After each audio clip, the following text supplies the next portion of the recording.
কোনো রকম মোল্ড কেনার প্রয়োজন নেই, ঘরে থাকা সাধারণ একটি বোতল দিয়ে আজ আপনাদের হুবহু দোকানের রোটন্ডো আইসক্রিমের মতন চকলেট ক্রাঞ্চ আইসক্রিম বানিয়ে দেখাবো। আর সবথেকে বেস্ট পার্ট হলো এই আইসক্রিম বানাতে কোনো রকম cream, condense milk, electric beater কিংবা কোকো পাউডার কোনো কিছুরই প্রয়োজন হবে না। ঘরে শুধু 2 কাপ দুধ, বিস্কুট আর চকলেট থাকলেই বানিয়ে নিতে পারবেন এই প্রিমিয়াম আইসক্রিমটি। এছাড়াও দেখাবো কিভাবে আইসক্রিম বানালে কোনো রকম আইস ক্রিস্টাল পড়বে না, একদম দোকানের মতো ক্রিমি ও স্মুথ টেক্সচার পাওয়া যাবে। আর আমি এখানে 2 কাপ দুধ দিয়ে প্রায় 8টির মতন আইসক্রিম বানিয়ে নিয়েছি, যেটা দোকানে কিনতে গেলে অনেকগুলো টাকা গুনতে হতো। সো দেরি না করে তাড়াতাড়ি ভিডিওটি সেভ করে রাখুন যেন পরে দেখে দেখে বানাতে পারেন। আসসালামু আলাইকুম everyone, welcome to my channel. Chocolate crunch ice cream বা রোটন্ডো আইসক্রিম যেটাই বলেন, এটা বানানোর জন্য প্রথমেই নিয়ে নিচ্ছি 2টা ওরিও বিস্কুট। তবে আপনারা এখানে আপনাদের হাতের কাছে থাকা যে কোনো চকলেট বিস্কুট ব্যবহার করতে পারবেন। আমার কাছে ওরিও বিস্কুট ছিল তাই আমি ওরিও বিস্কুটটাই এখানে নিয়েছি। আর যদি জানতে চান তাহলে বলি, আপনারা এখানে চকোফান বিস্কুটটাও ব্যবহার করতে পারবেন। এই যে দেখুন, বিস্কুটের মধ্যে কিন্তু ক্রিম রয়েছে। আমি এই ক্রিমগুলোকে ফেলে দেব না, এই ক্রিম সহই আমি বিস্কুটগুলো ছোট ছোট টুকরো করে ভেঙে নিচ্ছি। এই যে দেখুন, আমার বিস্কুটগুলো সব ভেঙে নেওয়া হয়ে গেছে। এবার এগুলোকে আমি একটা সাইডে রেখে দিচ্ছি। আর এখানে আমি একটা প্যানের মধ্যে নিয়ে নিয়েছি 2 কাপ ঘন দুধ, অর্থাৎ 3 কাপ দুধ জাল করে আমি 2 কাপে পরিণত করে নিয়েছি। আর দিয়ে দিচ্ছি 1/3 কাপ চিনি। মিষ্টিটা আপনারা আপনাদের স্বাদ মতো কমিয়ে বাড়িয়ে দিতে পারবেন। আমি মিষ্টিটা একটু কম খাই তাই কমই দিয়েছি। এবার এই দুধটাকে চুলার মিডিয়াম টু হাই ফ্লেমে জাল করতে থাকবো যতক্ষণ না পর্যন্ত চিনি সম্পূর্ণ মেল্ট হয়ে যাচ্ছে। এই যে দেখুন, আমার জাল দেওয়া হয়ে গেছে। এবার এর মধ্যে দিয়ে দিচ্ছি 4 টেবিল চামচ গুঁড়া দুধ। গুঁড়া দুধের পরিবর্তে আপনারা এখানে কনডেন্স মিল্কও ব্যবহার করতে পারবেন, তবে সেক্ষেত্রে এখানে চিনির পরিমাণটা একটু কমিয়ে দিতে হবে। এই যে দেখুন, আমি গুঁড়া দুধটাকে একটা হ্যান্ড উইক্সের সাহায্যে খুব ভালোভাবে মিশিয়ে নিয়েছি। গুঁড়া দুধ সম্পূর্ণ মেশানো হয়ে গেলে এর মধ্যে দিয়ে দিচ্ছি আগে থেকে ভেঙে রাখা বিস্কুট। এবার এই বিস্কুটটাকে আমি হ্যান্ড উইক্সের সাহায্যে ভালোভাবে মিশিয়ে নিচ্ছি। আর এই পর্যায়ে চুলার ফ্লেম লোতে রেখে দিয়েছি। এই যে দেখুন, বিস্কুটগুলো কিন্তু দুধের মধ্যে সম্পূর্ণ গলে গেছে। এবার আমি চুলার ফ্লেম বন্ধ করে দেব আর অপেক্ষা করব এই দুধের মিশ্রণটা সম্পূর্ণ ঠান্ডা হয়ে যাওয়া পর্যন্ত। এই যে দেখুন, দুধের মিশ্রণটা কিন্তু সম্পূর্ণ ঠান্ডা হয়ে গেছে। এবার আমি এটাকে একটা ব্লেন্ডারের জারের মধ্যে দিয়ে দিচ্ছি। আর দিয়ে দিচ্ছি 1/4 কাপ বা 4 টেবিল চামচ দুধের মালাই, অর্থাৎ দুধের ওপর যে সরের লেয়ার পড়ে ওই সর। আমার বাসায় একটু বেশি পরিমাণে দুধ ছিল তাই আমি একদিনেই পেয়ে গেছি। আপনাদের এই সরটা জড়ো করতে 2 দিন মতন সময় লাগতে পারে। এবার এগুলোকে আমি ব্লেন্ড করে একটা স্মুথ আইসক্রিমের মিশ্রণ বানিয়ে নেব। এই যে দেখুন, আমার ব্লেন্ড করা হয়ে গেছে। আর এই মিশ্রণটাও দেখুন কতটা স্মুথ হয়েছে। আর এখানে দুধের মালাইটা কিন্তু অবশ্যই দিতে হবে, এতে করে আইসক্রিমের মধ্যে আইস ক্রিস্টাল পড়ে না, খেতে একদম হুবহু দোকানের মতো মনে হয়। আর এদিকে আমি হাফ লিটারের একটা পানির বোতল নিয়ে নিয়েছি। আর আপনারা দেখেই নিশ্চয়ই বুঝতে পারছেন বোতলটা ঠিক কী রকম দেখতে। বোতলের মধ্যে কিন্তু কোনো অংশে সরু ভাব নেই, একদম সিলিন্ডারের মতন দেখতে। এবার এই বোতলের মধ্যে আমি আইসক্রিমের মিশ্রণগুলো ঢেলে দিচ্ছি। আইসক্রিম তৈরির জন্য আপনাদের এইরকমই একটা সিলিন্ডার আকৃতির বোতল নির্বাচন করতে হবে, তাহলেই আপনি সবগুলো আইসক্রিম খুব সহজেই গোল আকৃতির তৈরি করে নিতে পারবেন। এই যে দেখুন, আমি সম্পূর্ণ আইসক্রিমের মিশ্রণ বোতলের মধ্যে ঢেলে দিয়েছি। এবার আমি একটা গরম ছুরির সাহায্যে বোতলের মাঝে মাঝে একটু কেটে নিচ্ছি। আপনারা দেখেই নিশ্চয়ই বুঝতে পারছেন আমি কাজটা ঠিক কিভাবে করছি। বোতলের মধ্যে আইসক্রিমের স্টিকগুলো বসানোর জন্য যতটুকু জায়গার প্রয়োজন আমি ঠিক ততটুকুই কেটে নেব। এর থেকে বেশি কাটবো না, এর থেকে বেশি কাটলে আইসক্রিমের মিশ্রণ বের হয়ে পড়ে যেতে পারে। এই যে দেখুন, আমার কাটা হয়ে গেছে। এবার আমি আইসক্রিমের স্টিকগুলো বসিয়ে দিচ্ছি। আর এখানে আমি 8টার মতন ছিদ্র করে নিয়েছি, অর্থাৎ হাফ লিটারের বোতল দিয়ে আপনি 8টার মতন আইসক্রিম বানিয়ে নিতে পারবেন। আর সবগুলো ছিদ্রের মাঝখানে আমি সমপরিমাণ গ্যাপ রেখেছি, যাতে করে কাটার পর সবগুলো আইসক্রিম সমান দেখতে হয়। এই যে দেখুন, আমি কিন্তু এখানে সবগুলো আইসক্রিমের স্টিক বসিয়ে দিয়েছি। এবার আমি এই বোতলটাকে একটা মোল্ডের মধ্যে নিয়ে ডিপ ফ্রিজে রেখে দেবো 8 ঘন্টার জন্য, অথবা আপনারা চাইলে ওভারনাইটও রেখে দিতে পারেন।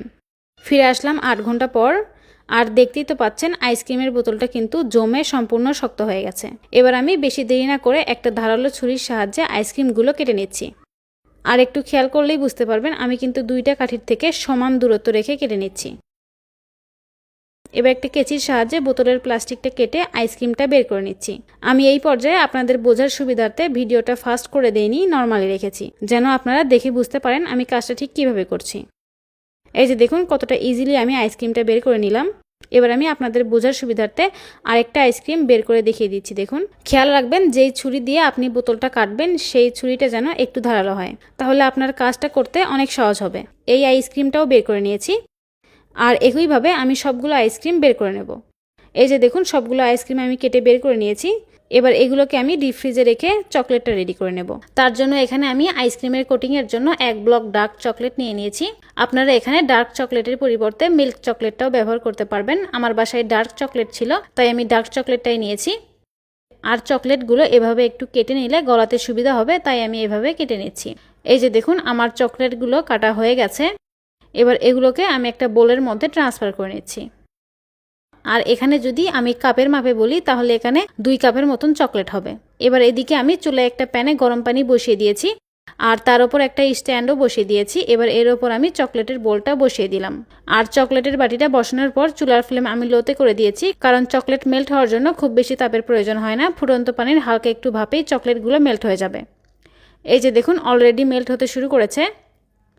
এবারে চকলেটগুলো দ্রুত মেল্ট করার জন্য আর একটু পাতলা করার জন্য এর মধ্যে দিয়ে দিচ্ছি 3 টেবিল চামচ এক্সট্রা ভার্জিন নারকেলের তেল, অর্থাৎ যেই নারকেলের তেল খাওয়া যাবে সেই নারকেলের তেল। এই যে দেখুন আমি এই নারকেলের তেলটা ব্যবহার করেছি। আপনারা এখানে নারকেলের তেলের পরিবর্তে আনসল্টেড বাটার অথবা রান্নার রেগুলার তেলও ব্যবহার করতে পারবেন। তবে সেক্ষেত্রে রেসিপিতে কী ধরনের পরিবর্তন আসতে পারে সেটা আমি আইসক্রিমে চকলেটের লেয়ার দেওয়ার সময় আপনাদের বুঝিয়ে বলবো। আর এখানে দেখেই নিশ্চয়ই বুঝতে পারছেন চকলেটগুলো কিন্তু অলরেডি মেল্ট হয়ে গেছে। এবার এই চকলেটের বোলটাকে আমি চুলার তাপ থেকে নামিয়ে নিচ্ছি। আর চলে এলাম এই আইসক্রিম রেসিপির সবথেকে গুরুত্বপূর্ণ পার্টে, সেটা হলো চকলেটগুলো মেল্ট করার পর সম্পূর্ণ ঠান্ডা করে রুম টেম্পারেচারে নিয়ে আসতে হবে। কোনোভাবেই গরম চকলেটের মধ্যে আইসক্রিম দেওয়া যাবে না। চকলেট যদি সামান্য পরিমাণে গরম থাকে তবে আইসক্রিমের ওপর কোটিং তো একদমই বসবে না, বরং চকলেটের গরমে আইসক্রিম গলের সাথে সাথে খুলে পড়বে এবং পুরো আইসক্রিম নষ্ট হয়ে যাবে। তাই চকলেটের মিশ্রণটিকে বাইরে রেখেই 10 থেকে 15 মিনিট বা যার যতটুকু সময় লাগে সম্পূর্ণ ঠান্ডা করে নেবেন। তবে ঠান্ডা করার জন্য আবার ফ্রিজে রাখতে যাবেন না, বাইরে রাখবেন। এবার চকলেটগুলোকে আমি সম্পূর্ণ ঠান্ডা করে নেওয়ার পর একটা কাচের জারের মধ্যে ঢেলে নিচ্ছি আর দিয়ে দিচ্ছি হাফ কাপ চীনাবাদাম। আমি চীনাবাদাম ভেজে খোসাটা ছাড়িয়ে গুঁড়ো করে দিয়েছি। এবার এই বাদামগুলোকে আমি চকলেটের মধ্যে খুব ভালোভাবে মিশিয়ে নিচ্ছি। মিশানো হয়ে গেলে আমি আইসক্রিমগুলোকে ডিপ ফ্রিজ থেকে বের করে নিয়ে এসেছি। এবারে এই আইসক্রিমটাকে আমি সরাসরি চকলেটের মধ্যে ডিপ করব। এভাবে একটু ঝাঁকিয়ে এক্সট্রা চকলেট আইসক্রিমের গা থেকে ফেলে দেব আর এভাবে আইসক্রিমটাকে ধরে থাকবো। 10 সেকেন্ড অপেক্ষা করার পর দেখতে পারবেন চকলেটটা ঠান্ডা আইসক্রিমের সংস্পর্শে এসে জমতে শুরু করেছে। আমি যেহেতু চকলেটের মধ্যে নারকেলের তেল ব্যবহার করেছি তাই আমার এখানে 10 থেকে 12 সেকেন্ডের মতন সময় লাগবে। আপনারা যদি এখানে রান্নার তেল ব্যবহার করেন সেক্ষেত্রে আপনাদের 15 সেকেন্ড বা তার থেকেও বেশি সময় লাগতে পারে। আর নারকেলের তেল ব্যবহার করার কারণে চকলেটের লেয়ারের ক্রাঞ্চিনেস একটু বেশি মনে হয়। এই আর কি, খুব বেশি পার্থক্য নেই। আপনাদের হাতের কাছে নারকেলের তেল না থাকলে আপনারা অনায়াসে রান্নার তেল দিয়ে চকলেটটা গলিয়ে নিতে পারবেন। এই যে দেখুন আপনাদের সাথে কথা বলতে বলতে আমার এখানে 2টা আইসক্রিমের লেয়ার দেওয়া হয়ে গেছে আর দেখতেই তো পাচ্ছেন কতটা সুন্দরভাবে চকলেটগুলো সেট হয়ে গেছে। আর একই প্রসেসে আমি সবগুলো আইসক্রিম বানিয়ে নিয়েছি। আর আপনারা দেখেই নিশ্চয়ই বুঝতে পারছেন সবগুলো আইসক্রিম কতটা পারফেক্ট হয়েছে। সবগুলো আইসক্রিমের সাইজ একই রকম হয়েছে আর চকলেটের লেয়ারটা অনেক সুন্দর হয়েছে। আপনি যদি কাউকে এভাবে বানিয়ে দেন তাহলে সে দেখে বুঝতেই পারবে না আপনি এটা বাসায় বানিয়েছেন, তাও আবার ঘরে থাকা সামান্য কয়েকটা উপকরণ দিয়ে। আর এই আইসক্রিমগুলো খেতেও দোকানের তুলনায় অনেক বেশি ভালো হয়েছিল। রেসিপিটি আপনাদের কেমন লাগলো তা কিন্তু আমাকে কমেন্টে জানাতে ভুলবেন না। আর ভিডিওটি ভালো লাগলে একটি লাইক দিন এবং এমন আরও সব লোভনীয় ও সহজ রেসিপি পেতে চ্যানেলটি সাবস্ক্রাইব করুন। আর আপনারা যারা আমার পেজ থেকে ভিডিওটি দেখছেন তারা একটা ফলো দিয়ে রাখবেন। আজ এই পর্যন্তই, ভালো থাকবেন সবাই, আল্লাহ হাফেজ।